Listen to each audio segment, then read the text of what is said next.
आज मी पुण्याला आलो होतो.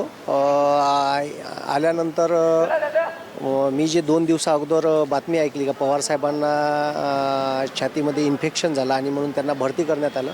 म्हणून खास साहेबांची भेट घेण्यासाठी पुण्याला आलो. आता रुबी हॉस्पिटलला मी वरती 5व्या मजल्यावर गेलो तर तिथे शिंपी साहेब भेटले आणि त्यांनी सांगितलं का साहेबांची तब्येत आता स्टेबल आहे, कोणतंही घाबरण्याचं काम नाही आणि डॉक्टरांनी सक्त मना केली आहे की कोणालाही व्हिजिट करू द्यायची नाही, कारण इन्फेक्शन वाढू शकते.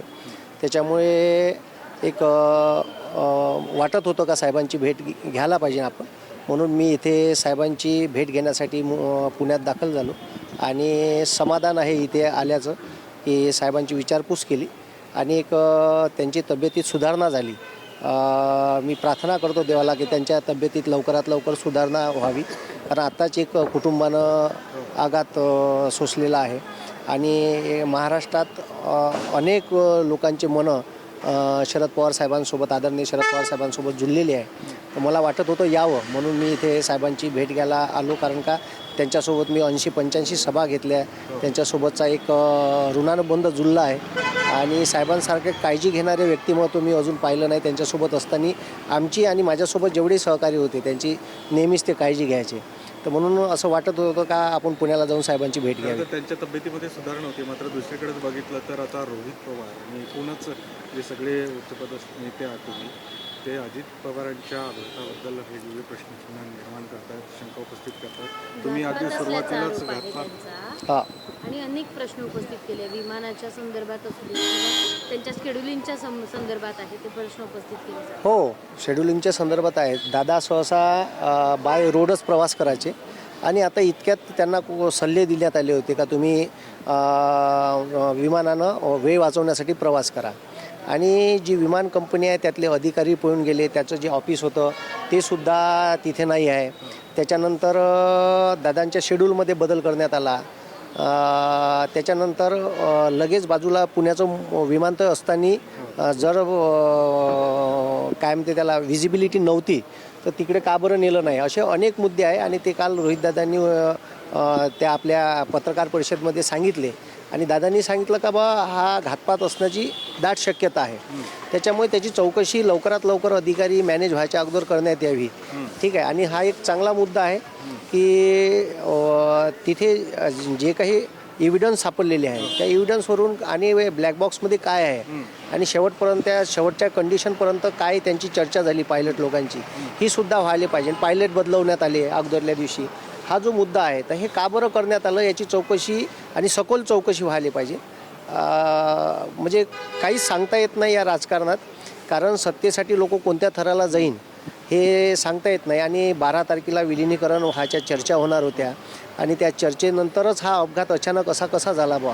ठीक आहे का, सत्तेत काय वाटेकरू कोणी आले पाहिजे का नाही आले पाहिजे याच्यामुळे घातपात झाला हे काही सांगता येत नाही. त्याच्यामुळे अनेक मुद्द्यावर त्याच्यावर आता लवकरात लवकर चौकशी करून त्याचे अहवाल बाहेर यायला पाहिजे. दादांनी म्हटलंय, पण तुमचं वैयक्तिक मत काय आहे, घातपात झाला असावा का तुम्हाला? हो, मला तर वाटते, कारण का काहीच सांगता येत नाही. अनेक अशा म्हणजे अपघाताच्या भारतातल्या घटना आहे, जसं पुलवामा हल्ला आहे, त्याच्यानंतर भारताचे चीफ ऑफ डिफेन्स स्टाफ होते, ठीक आहे, त्यांच्या हेलिकॉप्टरची दुर्घटना आहे, त्याच्यानंतर अजितदादाची ही घटना आहे.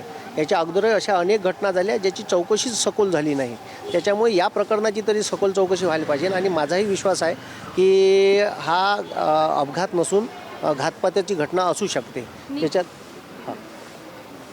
सांगा, निपक्षपातीपणे याचा सगळा तपास होईल, चौकशी होईल असं वाटतंय का?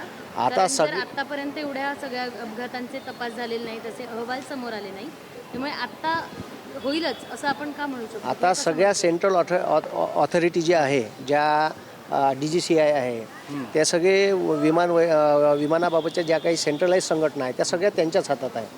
आणि आमची एवढीच मागणी आहे का निपक्षपाती चौकशी व्हावी, कारण विषय असा आहे का जरी सेंट्रल ऑथॉरिटी तुमच्या हाती आहे पण प्रकरणाच्या चौकशीत आतमध्ये गेल्याच्या नंतर जो काही अहवाल आहे त्याची सत्यता बाहेर आली पाहिजे. तो दडपण्याचा कुठंही प्रयत्न होऊ नये आणि जर तो होत असेल तर मग त्याचा वारंवार आम्हाला पाठपुरावा करावा लागेल आणि त्याच्यावर वेगळी भूमिका पक्षाला घ्यावी लागेल. आता विलीनीकरण होण्याची तयारीत आहे, तुम्हाला वाटतं का दोन्ही पवार एकत्र यावे?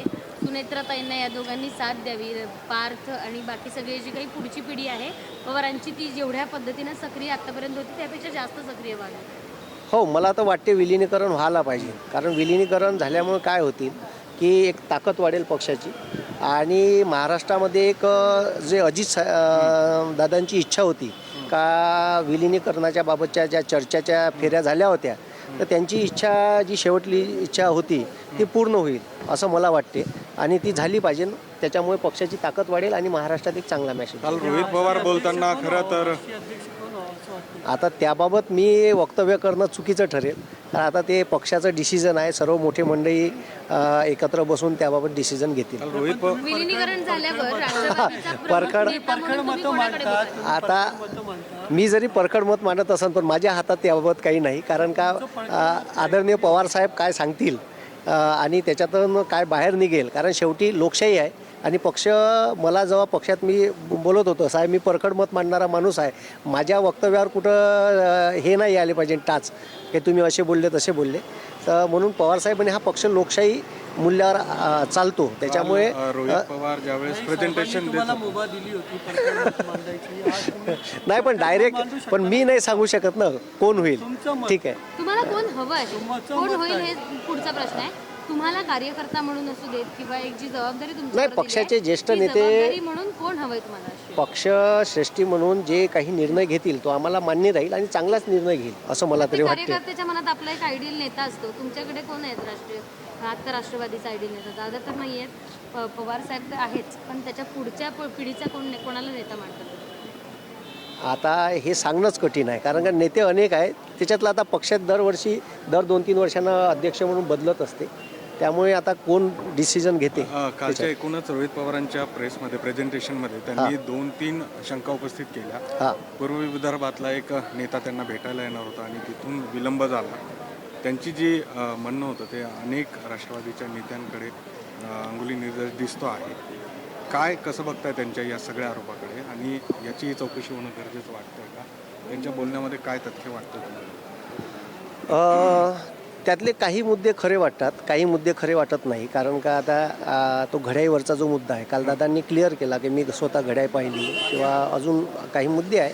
पण जेही मुद्दे मांडले त्याच्यावर चौकशीच व्हायला पाहिजे. म्हणजे घड्याई आहे तर कुठे आहे, किंवा मग जो शेड्यूल बदलवला तो कोणी बदलवला, कोण होतो त्यात. त्याच्यानंतर CCTV जे फुटेज आहे, जे मुंबईहून ते विमानतळावरून निघाले तर त्याचे CCTV फुटेज अचानक गायब झाले. ठीक आहे, ते कुठं आहे. तर याबाबतची सखोल प्रत्येक गोष्ट कोणी काय वाटते राष्ट्रवादीचे नेते एवढ्या ताकदीनं का मागणी करत नाहीत? प्रफुल्ल पटेल आहेत किंवा तटकरे आहेत किंवा एकंदरीत जर ही सगळी हो, काय ठीक आहे, त्यांनी मागणी करायला पाहिजे. आणि काही हो, तो अपघात असेल तर अपघात ठीक आहे, घातपात असेल तर कुठे, ठीक आहे, कुठे काय झालं हे त्याची माहिती सखोल चौकशी केल्यानंतरच माहीत पडेल. पण मला हे कळत नाही का ते जे नेते आहेत, ठीक आहे, त्या गटाचे, तर त्यांनी मागणीसाठी ते जोर नाही धरत आहे. तर म्हणून पुन्हा अजून शंका उपस्थित होत आहे आणि त्या लोकांच्याही मनात होत आहे. म्हणजे सविस्तर तुम्ही लोकांमध्ये पाहिलं ना, सगळे लोक हा अपघात झाल्याच्या नंतर कोणीच म्हणत नाही का हा अपघात आहे. लोक डाऊटच घेत आहे का हा, ठीक आहे, ही घटनाच घातपाताची आहे. त्याच्यामुळे प्रत्येक माणसाच्या मनात हा सत्तेत असणाऱ्या लोकांनी घात केला असं सरळ स्टेटमेंट करत आहे. तुम्ही लोकांमधल्या चर्चा आहे का, लोकांमधल्या बाईट घ्या, तुम्हाला लोक हाच विषय सांगेल की हा अपघात नसून घात आहे. तुम्ही असं म्हणताय, पण शरद पवारांनी पहिलंच वाक्य म्हटलं होतं की हा अपघात आहे, याच्यावरून राजकारण करू नका. आणि तेच नेते किंवा त्यांच्याच कुटुंबातल्या त्या सगळ्याचं एक उत्तर आता सरकारकडनं मागतात किंवा बाकी सगळ्या कंपनीजकडनं मागतात. आता त्यावेळेस परिस्थिती साहेबांनी, कारण एक लोकांच्या मनातला आणि जिव्हाळ्याचा माणूस गेला होता आणि शांतता व सुव्यवस्था बिघडू शकेल, ठीक आहे, कदाचित त्यामुळे साहेबांनी हे स्टेटमेंट दिलं असेल. कारण का लोकांच्या जनमानसातला माणूस होता. समाजकारण, अर्थकारण आणि राजकारण ह्या तिन्ही क्षेत्रात दबदबा असणारा माणूस होता. पुरोगामी विचारसरणीचा माणूस होता. कार्यकर्त्यांना सोबत घेऊन चालणारा माणूस होता आणि विशेषतः सगळ्या लोकांचे कामं करणारा माणूस होता. असा माणूस जर अचानक गेल्यामुळे परिस्थिती बिघडू शकते याचं भान ठेवून साहेबांनी कदाचित ही स्टेटमेंट दिलं असू शकते. ओके.